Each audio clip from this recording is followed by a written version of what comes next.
บนโซเชียลแชร์ว่าการหักข้อนิ้วมือบ่อยๆจะส่งผลระยะยาวทั้งผลดีและผลเสียผลดีคือป้องกันข้อเสื่อมลดโอกาสเป็นโรคข้ออักเสบส่วนผลเสียจะทำให้นิ้วโปนโตชัวร์เหรอเรื่องนี้ถ้าจริงก็มีประโยชน์และควรรีบบอกกันครับแต่ก่อนจะแชร์ต่อต้องเช็คให้ถูกชัวร์ศูนย์ชัวร์ก่อนแชร์สำนักข่าวไทยอสมทไปสอบถามกับอาจารย์แพทย์ศัลยกรรมทางมือโรงพยาบาลจุฬาลงกรณ์ครับการหักนิ้วบ่อยๆมีผลอะไรไหมครับจริงๆแล้วเนี่ยการหักนิ้วเนี่ยมันก็ไม่ได้ส่งผลโดยตรงก็คือเขาก็มีงานวิจัยมาทั้งคนที่หักนิ้วเทียบกับคนไม่หักนิ้วเนี่ยสิ่งที่เกิดขึ้นก็คือในระยะยาวเนี่ยการเกิดข้อเสื่อมเนี่ยไม่ต่างกันแต่ว่ามันมีที่น่าสนใจอันนึงก็คือมีการ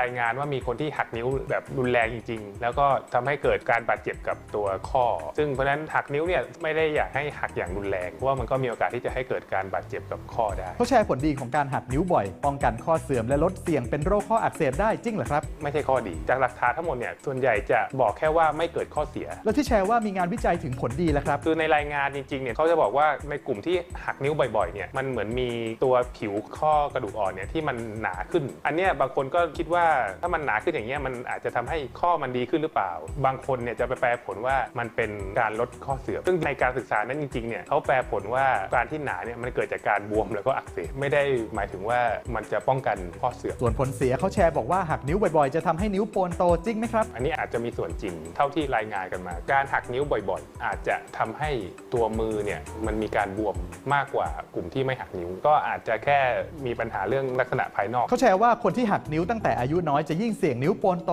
ไม่ได้บอกถึงขนาดว่าอายุน้อยอายุมากหักจะมีผลมากกว่ากันมันไม่ได้ส่งผลชัดเจนแค่ว่าเป็นข้อสังเกตนั่นเองว่ากลุ่มที่หักนิ้วบ่อยเนี่ยเหมือนจะมีมือบวมเยอะกว่าเวลาหักนิ้วจะเกิดเสียงกรอบๆเสียงนี้มาจากไหนครับเป็นเสียงตัวฟองอากาศตัวข้อกระดูกอ่อน2อันที่อยู่ติดกันพอดึงออกจากอันปุ๊บมันก็จะเหมือนเกิดเป็นลักษณะเป็นสูญญากาศแล้วก็เป็นฟองอากาศเล็กๆเกิดขึ้นพอแตกออกมาก็มีเสียงเป็นเสียงป๊อปที่เราได้ยินเหมือนหักข้อก็จะเห็นว่าเวลาเราเพิ่งดึงไปแล้วหักข้อไปเนี่ยพอสักพักหนึ่งเนี่ยมันจะยังไม่เกิดขึ้นมันต้องรอสักพักหนึ่งให้มันฟอร์มฟองอากาศใหม่แล้วเป็นอันตรายไหมครับคือตัวเสียงที่ไม่ได้เกิดการเจ็บส่วนใหญ่ไม่อันตรายถ้าการแพทย์เนี่ยไม่ได้ห้ามก็คือสามารถทำได้เพราะบางคนก็การหักนิ้วก็เหมือนกับเป็นการลดความเครียดรายงานก็มีบอกกันว่าหลังจากหักนิ้วแล้วเนี่ยคนไข้เหมือนกับขยับข้อได้ดีขึ้นสบายขึ้นหักนิ้วทำให้ผ่อนคลายได้ยังไงล่ะครับยังไม่มีรายงานชัดเจนบอกได้แค่ว่าหลังจากหักนิ้วเนี่ยเหมือนกับว่า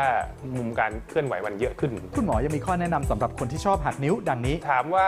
หักได้ไหมสามารถหักนิ้วได้แต่แนะนำว่าไม่ควรจะหักในลักษณะที่รุนแรงแล้วทำให้เจ็บดังนั้นสรุปแล้วเรื่องนี้เป็นยังไงครับหักนิ้วเนี่ยในระยะยาวดูเหมือนจะไม่มีผลทั้งข้อดีและข้อเสียหักนิ้วอาจจะช่วยผ่อนคลายแต่การขยับร่างกายแบบออกกำลังกายนี่ถือเป็นวิธีผ่อนคลายที่ได้ความแข็งแรงมาด้วยนะครับยังมีอีกหลายเรื่องน่าสงสัยบนสังคมออนไลน์หากได้รับอะไรมาอย่าเพิ่งแชร์ต่อร่วมตรวจสอบไปด้วยกันกับชัวร์ก่อนแชร์ก่อนจะแชร์อะไรในโซเชียลเช็คให้ชัวร์ก่อนแชร์ครับสนับสนุนโดยกองทุนพัฒนาสื่อปลอดภัยและสร้างสรรค์